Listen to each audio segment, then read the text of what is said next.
EV9 national news కు స్వాగతం. ముందుగా హెడ్లైన్స్. 64 కోట్ల కుంభకోణం దర్యాప్తుకు 250 కోట్లు. మళ్లీ వార్తల్లోకి బోఫార్స్ కేసు. మే నెలలో తల్లికి వందనం అమలు మంత్రి లోకేష్. ఎమ్మెల్సీ ఎన్నికల్లోనూ చంద్రబాబు రెగ్గింగ్ జగన్. చంద్రబాబు ఒక కాళేశ్వరం విషయంలోనే కాదు, మాజీ మంత్రి ఎమ్మెల్యే హరీష్ రావు. బోఫోర్స్ లంచం కుంభకోణం దర్యాప్తులో ఇది కొత్త మలుపు కానుంది. ఈ కుంభకోణంలో కీలకమైన సమాచారం సేకరించేందుకు CBI American private investigation Michael హెర్షమన్ను గతంలోనే అభ్యర్థించగా అతడు సానుకూలంగా స్పందించాడు. అనంతరం దీనికి సంబంధించిన సిబిఐ అమెరికా అధికారులకు పలుమార్లు లేఖలు పంపినా స్పందన రాలేదు. తాజాగా మైకల్ హెర్షమన్ నుంచి సాక్ష్యం సేకరించేందుకు కీలక ముందడుగు పడింది. ఇటీవల భారత హోంశాఖ నుంచి అమెరికా యుఎస్ఏకు న్యాయపరమైన అభ్యర్థన లేక లెటర్ రొటేటరీ పంపిందేకు సిబిఐకు అనుమతి లభించింది. తల్లికి వందనం పథకాన్ని రాష్ట్ర ప్రభుత్వం ప్రతిష్టాత్మకంగా ప్రవేశపెడుతుందని మంత్రి నారా లోకేష్ తెలిపారు. శాసనసభలో ఆయన మాట్లాడారు. తల్లికి వందనం పథకానికి సంబంధించిన మార్గదర్శకాలను త్వరలోనే ఇస్తాం. బడ్జెట్లో 9,407 కోట్లు ఈ పథకానికి కేటాయించాం. మే నెలలో తప్పనిసరిగా ఇంటిలో ఎంతమంది చదువుకునే బిడ్డలుంటే అంతమందికి ఈ పథకాన్ని వర్తింపజేస్తామని నారా లోకేష్ చెప్పారు. ఇష్యూ పైన మాట్లాడుకునేవారు, చట్టాలపైన చర్చ జరిగేది, ప్రజలకు ఏం కావాలో అదే చట్టసభలు, అలాంటి చట్టాలే చట్టసభలు చేశారు. అధ్యక్ష ఇది నాకు రెండో అవకాశం అధ్యక్ష. గతంలో కౌన్సిల్లో చేశాను, ఈరోజు శాసనసభకు వచ్చాను అధ్యక్ష. కానీ అధ్యక్ష ప్రతిపక్షం చేయాల్సిన బాధ్యత, వాళ్ళపైన ఉన్న బాధ్యత అంటే ప్రజలు వాళ్ళని గెలిపించారు 11 స్థానాల్లో. ప్రతిపక్ష చేయాల్సిన బాధ్యత కూడా వాళ్ళు చేయకుండా ప్రతిసారి వచ్చి గవర్నర్ గారి స్పీచ్ని కూడా డిస్టర్బ్ చేసి, ఇప్పుడు గవర్నర్ గారిని మనం గౌరవంగా పిలుస్తాం, ఆహ్వానిస్తాం 2 సభల్ని ఉద్దేశించి మాట్లాడారు. కానీ ఆయన్ని కూడా అవమానపరిచే విధంగా చేసి, గతంలో మేము కూడా ధర్నా చేసాం, కూటమి సభ్యులు ధర్నా చేసాం, బెంచెస్ దగ్గర ధర్నా చేసాం. ఏనాడు పోడియం దగ్గరికి మేము రాలేదు. గవర్నర్ గారు ఉన్నప్పుడు ఏనాడు పోడియం దగ్గరికి మేము రాలేదు. ఆ రోజు మేము చాలా డిస్కస్ చేసి గవర్నర్ గారిని గౌరవించాలి, మనం రాకూడదని ఉందా తనదో ఆ లైన్, ఆ లక్ష్మణ్ రేఖ ఏదైతే గీసామో మేము దాటలేదు అధ్యక్ష. అధ్యక్ష నేను కూడా కొత్త మెంబర్ని, ఎస్పెషల్లీ అసెంబ్లీలో కొత్త మెంబర్ని అధ్యక్ష. రూల్స్ నేను కూడా తెలుసుకుంటున్నాం అధ్యక్ష. జనరల్గా మనోహర్ గారు ఇక్కడ ఉన్నారు, ఫరూక్ గారు కూడా ఇక్కడ ఉన్నారు, గతంలో స్పీకర్లుగా చేశారు. పార్లమెంట్ మనకి ప్రెసిడెన్స్, జనరల్ డిస్కషన్లో పార్లమెంట్ ప్రెసిడెన్స్గా తీసుకుంటారు అధ్యక్ష. అధ్యక్ష directions by speaker of Lok Sabha క్లియర్గా ఉంది. దాంట్లో చాలా స్పష్టంగా 121(c)లో చాలా స్పష్టంగా shall have at least a strength equal to క్వారం fix to constitute a sitting of the house, that is 1/10 of the total number of members of the house. మీరే చెప్పారు అధ్యక్ష, ఇది ఉంది. ఇంతేకాకుండా సేమ్ డైరెక్షన్స్ మనం ఐ థింక్ మనోహర్ గారు స్పీకర్గా ఉన్నప్పుడు తీసుకున్నాం అధ్యక్ష. ఆ బుక్లో కూడా చాలా స్పష్టంగా ఎగ్జాక్ట్ మనం కండిషన్స్ ఫర్ రికగ్నిషన్లో చాలా స్పష్టంగా చెప్తాం జరిగింది అధ్యక్ష. అంతేకాకుండా అధ్యక్ష ఎమ్మెల్సీ ఎన్నికల్లో సీఎం చంద్రబాబు రిగ్గింగ్ చేశారని వైసీపీ అధినేత జగన్ ఆరోపించారు. అసలు ఎమ్మెల్సీ ఎన్నికల్లో రిగ్గింగ్ చేసేవాళ్ళని చరిత్రలో ఎవరైనా చూశారా? చంద్రబాబు చేశారు. ఉత్తరాంధ్ర టీచర్లు ఓటర్లు ప్రభుత్వానికి బుద్ధి చెప్పారు. టీడీపీ నుంచి 10 మందిని లాగుతున్నామని మా వాళ్ళు చెప్తే వద్దని చెప్పా అని పేర్కొన్నారు. నిజంగా అసలు వీళ్ళు మనుషులేనా అని అడుగుతామని నేను. గవర్నమెంట్ హాస్పిటళ్ళల్లో 0 వేకెన్సీ పాలసీలో మా ప్రభుత్వ హయాంలో నేషనల్ ఫిగర్స్ చూసుకుంటే నేషన్ వైడ్ స్పెషలిస్ట్ డాక్టర్ల కొరత గవర్నమెంట్ హాస్పిటల్లో ఎంతమంది ఉన్నారని చెప్పి నేషన్ వైజ్ నెంబర్ తీసుకుంటే 61% ఉంటే మన రాష్ట్రంలో 4% వైఎస్ఆర్సీపీ హయాంలో 0 వేకెన్సీ పాలసీ పెట్టి ఆ మాదిరిగా రిక్రూట్ చేసి ఆ మాదిరిగా పేదవాడికి తోడుగా ఉన్న పరిస్థితుల నుంచి గవర్నమెంట్ హాస్పిటల్లో WHO GMP ప్రమాణాలు గల మందులు మాత్రమే అందుబాటులో ఉండేట్టుగా చర్యలు తీసుకున్న పరిస్థితి నుంచి ఈరోజు వ్యవస్థలన్నీ కూడా ధ్వంసమైపోయిన పరిస్థితులు కనిపిస్తూ ఉన్నాయి. వ్యవసాయము అంతే నాశనం చేసిన పరిస్థితులు కనిపిస్తూ ఉన్నాయి. విత్తనం నుంచి పంట పండిన తర్వాత రైతు అమ్ముకునే పరిస్థితి వరకు ప్రతి అడుగులోనూ రైతుని చేయి పట్టుకొని నడిపించిన ప్రభుత్వం వైఎస్ఆర్సీపీ. రైతులకు సంబంధించి సున్నా వడ్డీ పంట రుణాలు ధ్వంసం, రైతులకు సంబంధించి ఉచిత పంటల బీమా ధ్వంసం, సీజన్ ముగిసేలోగానే రైతులకు ఇన్పుట్ సబ్సిడీ ఇచ్చే కార్యక్రమం. ప్రతిపక్ష హోదాపై నిరాధార ఆరోపణలతో వైకాపా ఎమ్మెల్యే జగన్ తప్పుడు ప్రకటనలు చేస్తున్నారని ఏపీ శాసనసభ స్పీకర్ అయ్యన్న పాత్రుడు అన్నారు. బుధవారం సభ ప్రారంభం కాగానే ఆయన మాట్లాడారు. సభలో 10% సీట్లు వస్తేనే ప్రతిపక్ష హోదా వస్తుందని స్పష్టం చేశారు. సీఎం హోదాలో నాడు జగన్ చంద్రబాబుకు ప్రతిపక్ష హోదా లేకుండా చేయగలనని చెప్పిన మాటలను గుర్తు చేశారు. దేవుడు తిరస్కరించిన వరాన్ని పూజారి నుంచి ఆశించడం తప్పు అంటూ అయ్యన్న వ్యాఖ్యానించారు. స్పీకర్ ఎన్నిక మరణాడు అంటే 22/6/2024 నాడు జరిగింది. ప్రతిపక్ష నాయకుడిగా గుర్తింపు ఇవ్వగలిగితే అధికారం కేవలం స్పీకర్కి మాత్రమే ఉంటుంది. అందుకే సభ్యుల ప్రమాణ స్వీకార కార్యక్రమం జగన్మోహన్ రెడ్డికి ప్రతిపక్ష హోదా నిరాకరించడానికి సూచించిన అన్న వాదన సరికాదు. నిజానికి జగన్మోహన్ రెడ్డి వైఎస్ఆర్సీపీ శాసనసభాపక్ష నాయకుడిగా ఎన్నికైనట్టు 26/6/2024 వరకు మా సచివాలయానికి తెలపలేదు. నెంబర్ 1. అలాంటప్పుడు జూన్ 26 కంటే ముందు, అందున స్పీకర్ ఎన్నిక జరగకముందు ప్రతిపక్ష నాయకుడి హోదా గురించి నిర్ణయం తీసుకోవడం సాధ్యమా? ఇది ఒకటి గమనించవలసిన అవసరం ఉంది.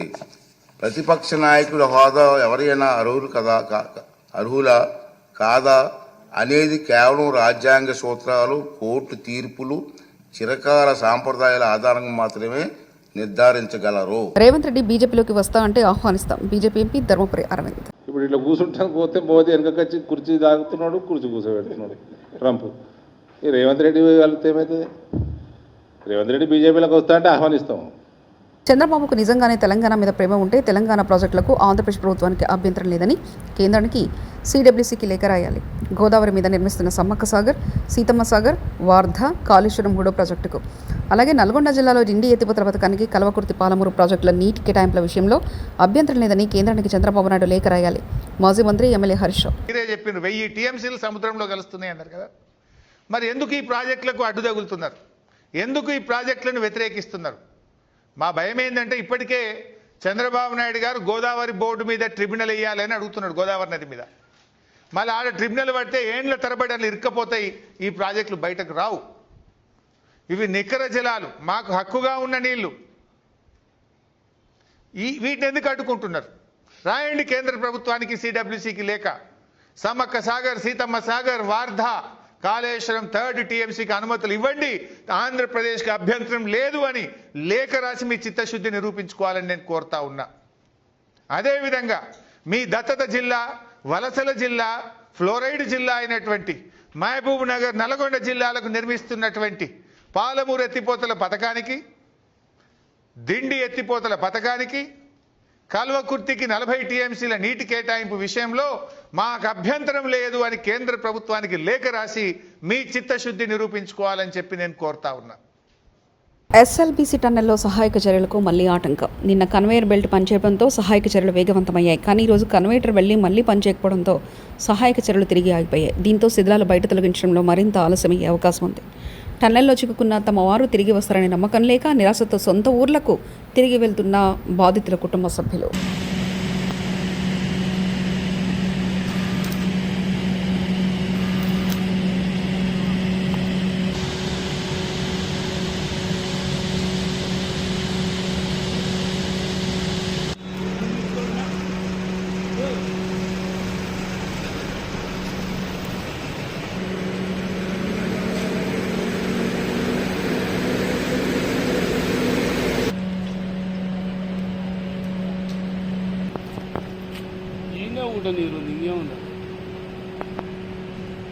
బీసీ వాదాన్ని గ్రామానికి తీసుకెళ్తామని ఎమ్మెల్సీ తీన్మార్ మల్లన్న అలియాస్ చింతపండు నవీన్ పేర్కొన్నారు.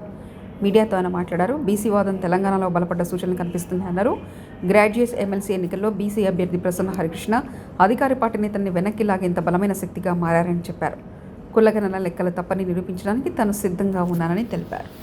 జిల్లాలోనే మీ అభ్యర్థి ఓడిపోయిండు. మీరు సిట్టింగ్ ఎంపీగా ఉన్న మల్కాజ్గిరిలో ఒక్క సీట్ రాలే. ఇవాళ మీరు కరెక్ట్ గా పనిచేసినంటే 6 నెలల పాటు కరెక్ట్ గా కాంగ్రెస్ పార్టీ విధానాల కోసం పనిచేసినంటే ఆ 8 సీట్లు కూడా కాంగ్రెస్ పార్టీకి వస్తే ఇలా నరేంద్ర మోడీ ప్రభుత్వమే లేదు కేంద్రంలో. పరోక్షంగా మీరు సహకరించుకుంటా ఇవాళ కాంగ్రెస్ పార్టీని ఖతం చేసేటువంటి ఉద్దేశంతో మీరు ముందుకు పోతా ఉన్నారు. మీరు పొండి మీ విధానాలు కూడా అర్థమవుతా ఉన్నాయి. నిన్నగాక మొన్న కాంగ్రెస్ పార్టీ ఎమ్మెల్సీ అభ్యర్థి నరేందర్ రెడ్డి గారు ఆయన ఎన్నికల ప్రచారానికి పోయి ఈయన గెలిచినా గెలవకపోయినా ఒకటే అని చెప్పి, ఈయన గెలిచినా గెలవకపోయినా ఒకటే అని చెప్పే, మరి నరేంద్ర మోడీ గారు బొమ్మ పెట్టుకున్నటువంటి బీజేపీ అభ్యర్థి ఆడ గెలుస్తా ఉన్నాడు. ఇంకో టీచర్ ఎమ్మెల్సీ ఎన్నికల్లో భారతీయ జనతా పార్టీ ఒక బీసీ బిడ్డకు టికెట్ ఇచ్చి ఫస్ట్ ప్రియారిటీలో టీచర్ ఎమ్మెల్సీ గెలిచి ఆ ఇంపాక్ట్ తోటి పట్టభద్రుల ఎమ్మెల్సీ ఎన్నికలు కూడా గెలుస్తా ఉంది. మీరు జిల్లాలు మొత్తం ఈ మెదకు, ఆదిలాబాద్, నిజామాబాద్, కరీంనగర్ పిట్ట తిరిగి నడుదిరిగి ఎమ్మెల్సీ ఎన్నికలు. ఏంది ఫలితం? ఇవాళ ఎందుకు తారుమారైతా ఉంది? ఇవాళ ఏడాది లోపలనే కాంగ్రెస్ పార్టీ పైన, ప్రభుత్వం పైన ఇంత వ్యతిరేకత ఎందుకు వస్తా ఉంది? ఆత్మ పరిశీలన చేసుకోవాలి కదా. ఇది వెంకటేష్, మహేష్ బాబు ప్రధాన పాత్రలో శ్రీకాంత్ అడ్డాల దర్శకత్వంలో తెరకెక్కిన చిత్రం సీతమ్మ వాకిట్లో సిరిమల్ల చెట్టు. దిల్ రాజు నిర్మాత. 2013లో విడుదలైన ఈ చిత్రం తెలుగు ప్రేక్షకుల్ని విశేషంగా ఆకట్టుకున్న విషయం తెలిసిందే. సుమారు 12 ఏళ్ల తర్వాత మార్చి 7న ఇది రిలీజ్ కానుంది. ఈ నేపథ్యంలోనే దిల్ రాజు తాజాగా ప్రెస్ మీట్ నిర్వహించారు. సినిమా కోసం ఇప్పటికే 10 థియేటర్స్లో ఫుల్ అయ్యాయని, మంచి కంటెంట్ ఉంటే థియేటర్లు చూడడానికి ప్రేక్షకులు ఎప్పుడూ ముందుంటారన్నారు. చూసేశారు, అయినా ప్రేక్షకులు రావడానికి ఇంట్రెస్ట్ చూపిస్తున్నారంటే ఒక మంచి కాంటెంట్ మళ్ళీ వెళ్దామని వస్తున్నారు. అలాగే మహేష్ బాబు గారు అభిమానులు కావచ్చు, వెంకటేష్ గారు అభిమానులు కావచ్చు, థియేటర్కి వెళ్ళి ఈ సినిమాని ఒక బ్రదర్స్ మధ్యలో ఉన్న మూమెంట్స్ని ఎంజాయ్ చేద్దామని ఇన్ని థియేటర్లు ఫుల్ చేశారంటే చాలా హ్యాపీగా ఉంది. హ్యాపీ కంటే హ్యాపీనెస్తో పాటు నాకు ఐడియాలజీ, ఓహో అంటే మనం మంచి సినిమాలు తీయటానికే ఫైట్ చేయాలి, ప్రేక్షకులు థియేటర్కి వస్తారని రిలీజులు కూడా ప్రూవ్ చేస్తున్నాయి. సిద్దిపేట నియోజకవర్గం చిన్న కోడూరు మండలం చంద్లాపూర్లోని రంగనాయక సాగర్ ప్రాజెక్టును సందర్శించారు మాజీ మంత్రి ఎమ్మెల్యే హరీష్ రావు. రంగనాయక సాగర్లోని కాళేశ్వరం పంప్ హౌస్ల ద్వారా నీటిని విడుదల చేసేందుకు ఉత్తమ్ కుమార్ రెడ్డికి ధన్యవాదాలు తెలిపారు. నా కోరిక మేరకు 1 టీఎంసీ నీటిని ఉత్తమ్ కుమార్ రెడ్డి విడుదల చేశారు. గత ప్రభుత్వం చేసిన మంచి పనులను కాంగ్రెస్ ప్రభుత్వం తుడిచిపెట్టాలని చూస్తుంది, ప్రజలకు నష్టం చేయకూడదు. ఎస్ఆర్ఎస్పీ స్టేజ్ 2లో తుంగతుర్తి, కోదాడ, సూర్యాపేట, భూపాలపల్లి ప్రాంతాల్లో పంటలు ఎండిపోతున్నాయి. ఎస్ఆర్ఎస్పీ నీరు తగ్గించినప్పుడు కాళేశ్వరం ద్వారా 2 పంటలకు సాగునీరు విడుదల చేశాం. కాళేశ్వరంలో 15 రిజర్వాయర్లు బాగున్నాయి, 23 కిలోమీటర్ల టన్నెళ్లు బాగున్నాయి, 19 సబ్స్టేషన్లు బాగున్నాయి, 21 హౌజులు బాగున్నాయి, ఫ్రైజర్ మైన్లు బాగున్నాయి. దానిపైన స్పందించి ఈరోజు అనంతగిరి రిజర్వాయర్ నుంచి 1 టీఎంసీ నీళ్లను రంగనాయక సాగర్ రిజర్వాయర్లోకి పంపు చేస్తున్నందుకు, మరి మా లేఖపై స్పందించినందుకు ఉత్తమ్ కుమార్ రెడ్డి గారికి ధన్యవాదాలు తెలియజేస్తూ, ఈరోజు ఒక విషయంలో ప్రభుత్వం కళ్ళు తెరవాలి. అంటే గత ప్రభుత్వం చేసిన మంచి పనులను తుడిచిపెట్టాలనో, ఆ పనులను పక్కకు పెట్టాలనే ప్రయత్నంతో ప్రజలకు నష్టం చేయొద్దని నేను ప్రభుత్వాన్ని కోరుతా ఉన్నా. ఈరోజు ఎస్ఆర్ఎస్పీ స్టేజ్ 2 కింద అటు తుంగతుర్తి గాని, సూర్యాపేట గాని, కోదాడ గాని, అదేవిధంగా ఎస్ఆర్ఎస్పీ ప్రాజెక్టులో భాగంగా భూపాలపల్లిలో గాని చాలా చోట్ల పంటలు ఎండిపోతా ఉన్నాయి. గతంలో కాళేశ్వరం ద్వారా నీళ్లు విడుదల చేసి ఎస్ఆర్ఎస్పీ నీళ్లు తగ్గినా కూడా 1 ఎకరా కూడా ఎండకుండా బీఆర్ఎస్ ప్రభుత్వంలో 2 పంటలకు కూడా నీళ్లు ఇచ్చాం. ఇలా కాళేశ్వరం ప్రాజెక్ట్ అంటే 3 బ్యారేజీలు, 15 రిజర్వాయర్లు, 19 సబ్స్టేషన్లు, 20 కిలోమీటర్ గ్రావిటీ కెనాలు, 98 కిలోమీటర్ల ప్రెషర్ మెయిన్ పైప్ లైను, 530 మీటర్ల ఎత్తు లిఫ్టు, 141 టీఎంసీల రిజర్వాయర్ల సామర్థ్యం, ఇదంతా కాళేశ్వరం. వీటన్నిటి సమాహారం కాళేశ్వరం ప్రాజెక్టు. వీటన్నింటిలో 15 రిజర్వాయర్లు బాగున్నాయి, 203 కిలోమీటర్ల టనల్ బాగుంది, 1531 కిలోమీటర్ల గ్రావిటీ కెనాల్ బాగుంది, 19 సబ్స్టేషన్లు 400 kV బాగుంది. 64 కోట్ల కుంభకోణం, దర్యాప్తుకు 250 కోట్లు. మళ్లీ వార్తల్లోకి బోఫార్స్ కేసు. మే నెలలో తల్లికి వందనం అమలు మంత్రి లోకేష్. ఎమ్మెల్సీ ఎన్నికల్లోనూ చంద్రబాబు రెగ్గింగ్ జగన్. చంద్రబాబు ఒక కాళేశ్వరం విషయంలోనే కాదు, మాజీ మంత్రి ఎమ్మెల్యే హరీష్ రావు.